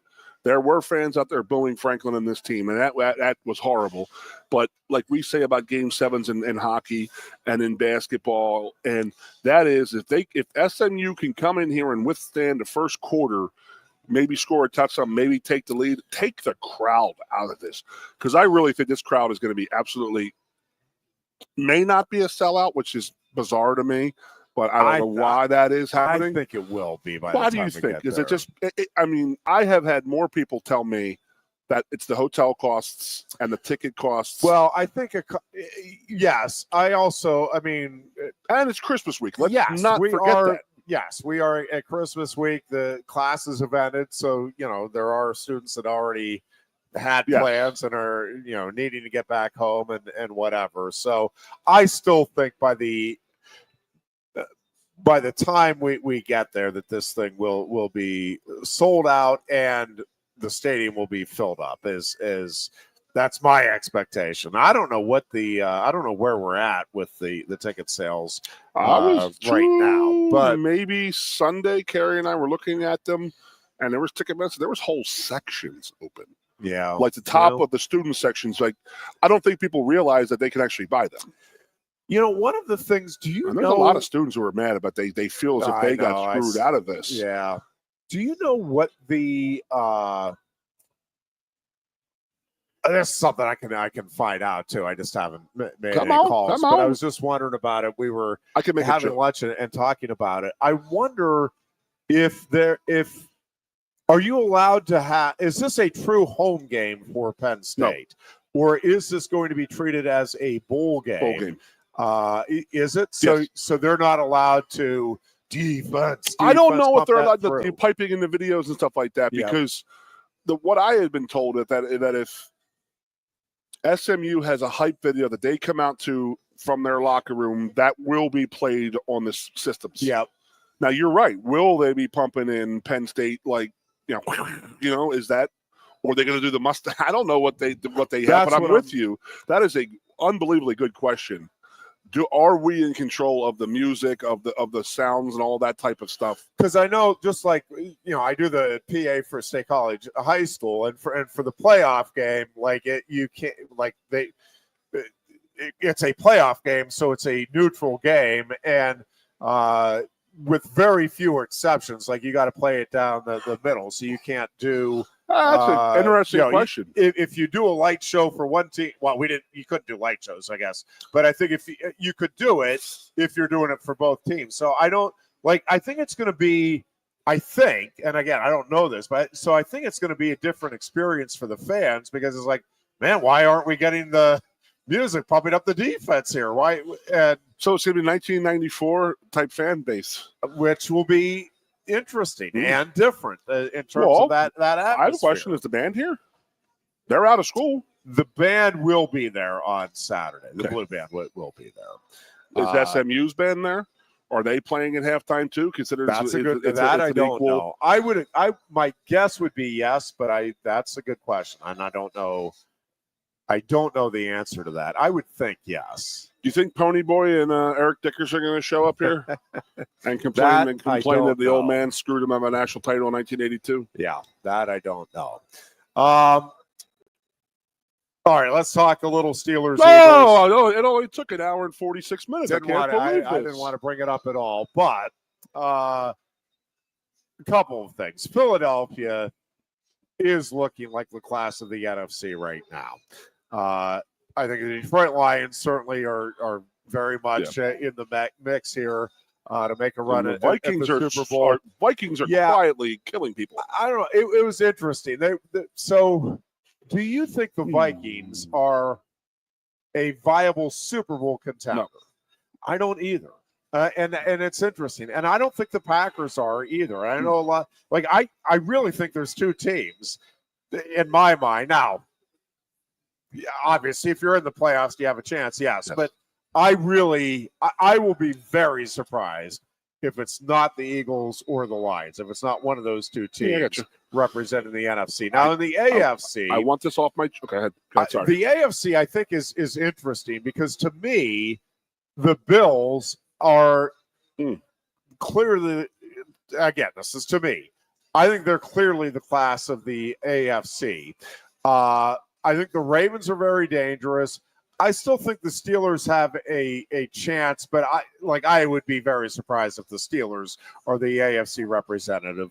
And the Chiefs, to me, are the most fascinating team because that does not feel like a Super Bowl team, except that that's what the Chiefs are. They are a Super Bowl team. They do it every year. And with Patrick Mahomes and Andy Reid, like, nobody's going to be surprised or should be surprised if they get there again. To go back to my, if Penn State doesn't get to the Final Four this year, then when? If the Bills don't get to the Super Bowl this year, I mean, honest to God, then when? Yeah. They broke that defense up last year. In the moment, it's not happening then, at least with the Josh Allen version of the Bills. Now, again, just like Penn State could come back, lose to SMU and come back and be in the Final Four next year, it's conceivable that the Bills could lose, not get to the Super Bowl and come back next year. Boy, in the moment, it feels like neither of those things are very likely at all. It feels like the Bills need to seize this moment. Well, I got a question for you, Jeffrey. Yep. Steelers are 3 games behind. 3 games behind the Chiefs, right? So they want to try to play for the seeding. They want to get 3 games behind. Would you rest? You got 2 games in 4 days. And then the same thing goes for Mahomes. I'm not playing him. Yeah, for the Steelers. The Steelers are still trying to catch up. Yes. Well, and you're trying to win the division. So to me, you're playing anybody that's healthy enough to play. Would you play J.J. against Watt? The Ravens? T.J. Watt, excuse me. If he is able to go, yes. I thought that was bad, by the way. I'm playing, again, to me, it's all hands on deck for the Baltimore game. Now, depending on the result of the Baltimore game, then I do think it's reasonable to look at what you want to do against Kansas City, depending on, again, the scenarios that could play out. If you win this game over the Ravens, big if, but if you win this game over the Ravens, again, you're 2 games clear of Baltimore, and you have the Bengals at the end of the season, and that's a dangerous game. Joe Burrow is having, in many ways, he is out for, you could make the argument that Joe Burrow is the MVP of the league. That guy is having, statistically, a lights-out season.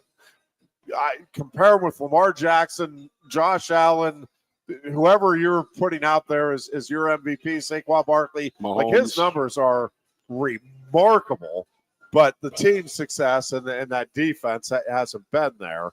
Yeah, I think the Steelers have to be all in here on a win versus the Ravens. Good point. I'll take that. Then I think, again, you maybe reassess and see what you want to do on a short week against Kansas City. I thought Watt's season was over. I just saw him get off that ground and holding the way his foot was. I was like, non-contact like it looked like a metatarsal type of thing on top of the foot type. They call it a sprained ankle, a lower sprain. I've never heard of a lower sprain. I've heard high. Yeah. But that's more of a foot sprain or a foot broken. That's how I feel about it. Now, with that said, I got to get this off my chest. Complete ORS, you know what, on the double personal foul in the end zone when the Washington blocked the guy through the. I mean, that was amazing to me. Yes. And there was the Eagles literally throwing punches in there. Yes. And then the Steelers get 2 personal fouls. The Eagles get none or whatever, 2-1. I don't know what the hell it was. And then the Carter smacking Hayward on the punt. That was well before the kick.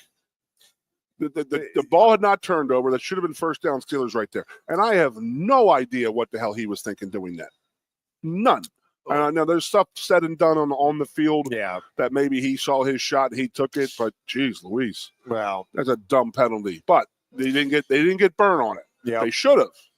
Now, with that said, you got no Pickens out there. It was a defenseless offense. It was a very porous offense that was out there. Yeah. And I still can't believe I've never seen what I saw in the second half. Unbelievable. 2 drives? 2. Yeah. They touched the ball 2 times. The Steelers did. Yep. That entire second half. And one time was just barely with Najee. Yeah. I mean, that's just that is bonkers, and that is. I lost a fantasy football game because of Najee Harris. So thanks, Alan Wise. Thanks, Ironhead. And listen, again, I think I think there's still hope for the Steelers in terms of, hey, could this team actually make a run at the Super Bowl? I think they diminished significantly in my mind with that loss. And, yeah, with Pickens out, yes, that limits some of what you can do offensively. But, Mike, you can't be that reliant on one player, which clearly for the Steelers passing game, that is the case. But, boy, did it solidify, at least in my mind, that the Eagles are the favorites. And again, I think Detroit is obviously a terrific team. Well, I think regardless of the result with Eagles Buffalo. Defense giving up the fumbled snap or the fumbled punt and then the fumble by Hurts and only giving up 3 points, and you gave them the ball twice inside their side of the field and only giving up 3 points. That was like, this game's over. That's like one of those. They can't score here. They can't score more than 3 points. This game is done. Yeah, it just was crazy. It felt like the Steelers with the surge there at the end of the first half. Man, it's this is kind of anybody's game going into the second half, and then the Eagles just took over. 2 possessions. Crazy. And then, truly, we're not running that. They're not going to run that play anymore to Najee, right? Somebody said it was the first time they've ever seen that pitch play. Yeah, let's not. Have you? Let's not. I mean, it was like watching watching a shortstop. Do you know when they say keep your eye on the ball through your glove? Because you can just see him following the ball, and then he takes his eye off that 1 split second, and boom, boom, boom, and that was it. That was the game, bro. Yeah. So that case of wine, I will. If you would like to share the wine that you have to buy me and my wife, you are more than welcome to. You guys are more than welcome to come over for a couple glasses of. We may take you up on that. Some of that Cabernet. We will get that to you for the holidays. Yeah, it's time for the holidays for sure. You're lucky. I was going to bet popcorn. Oh boy, the red wine's a lot cheaper than the popcorn, buddy. I hear you. Couple of other notes.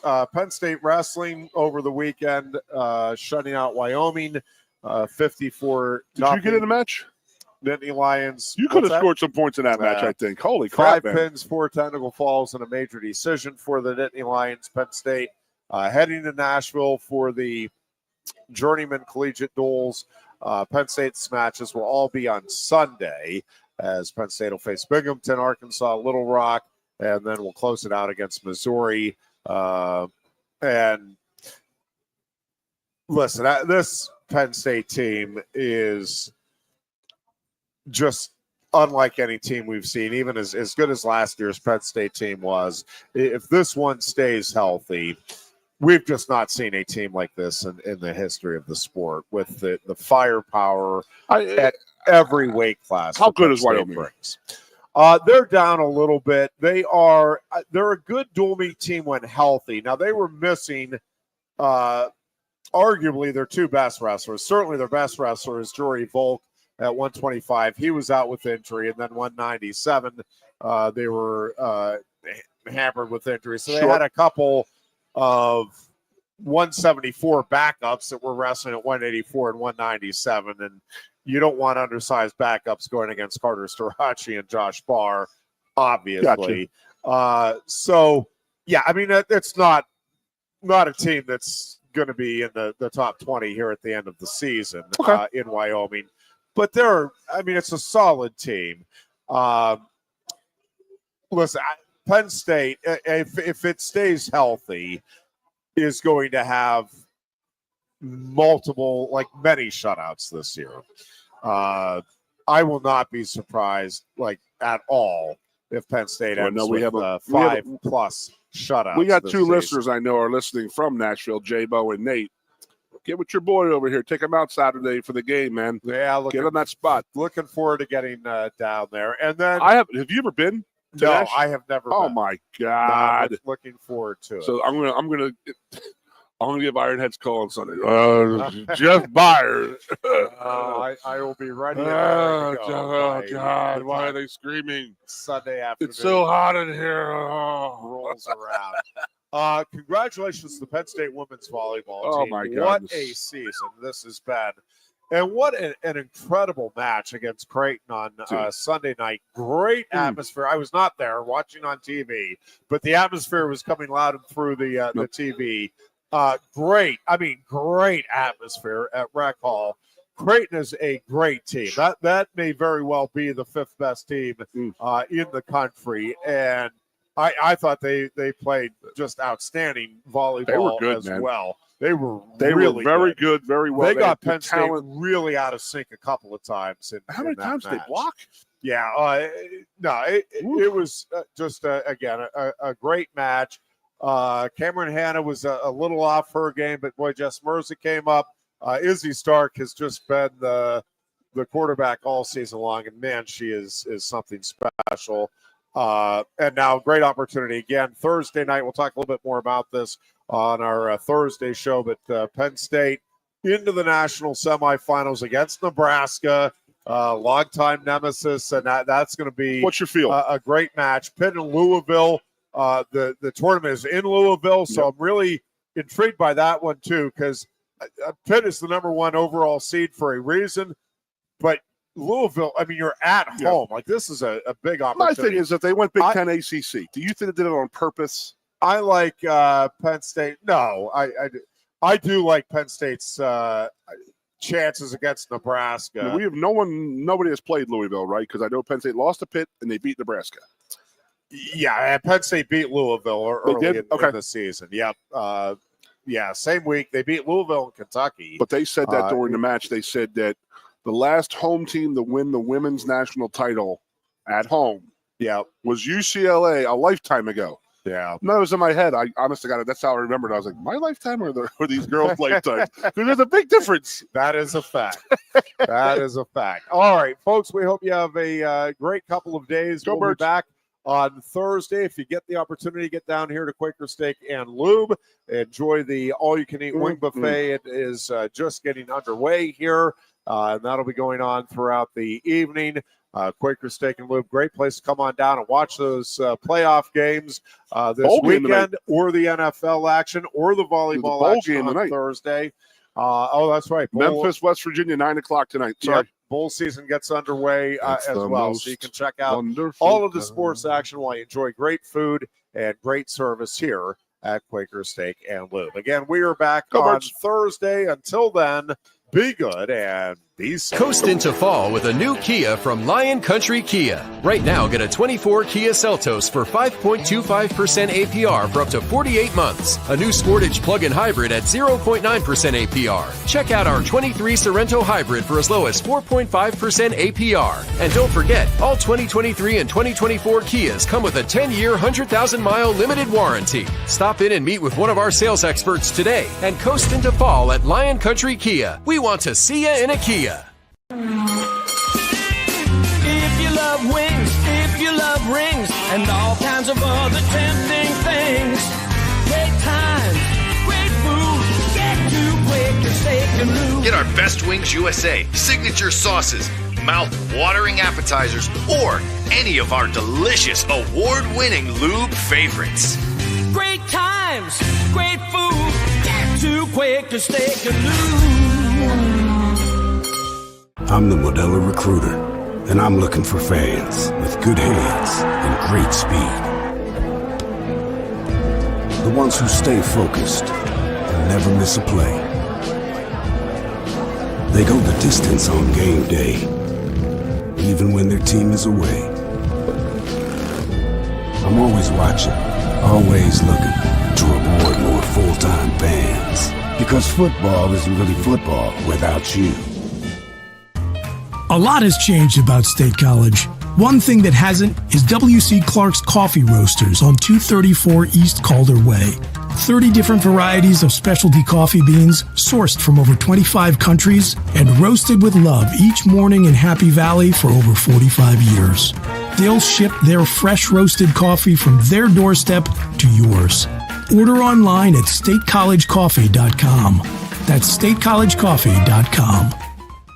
Two of the top names in local printing have combined to serve you better. King Printing of State College has merged with theprinters.com, forming one of the 400 largest printers in America. Combining traditional offset printing and digital workflow techniques, theprinters.com can print, assemble, package, and ship to anywhere in the world, all with the same high quality customers have known and trusted for over 50 years. Buy local and save. Get started today at theprinters.com. Lusk & Associates Sotheby's International Realty proudly presents the introduction of our new State College office at 314 South Borough Street in State College.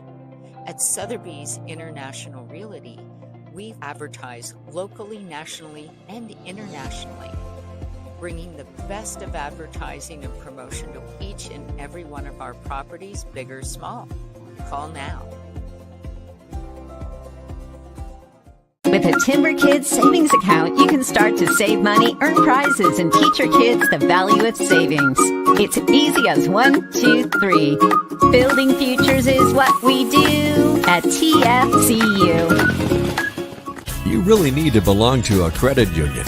You belong at TFCU, Timberland Federal Credit Union, a credit union you can grow with. WFXS, once again. Your sports radio.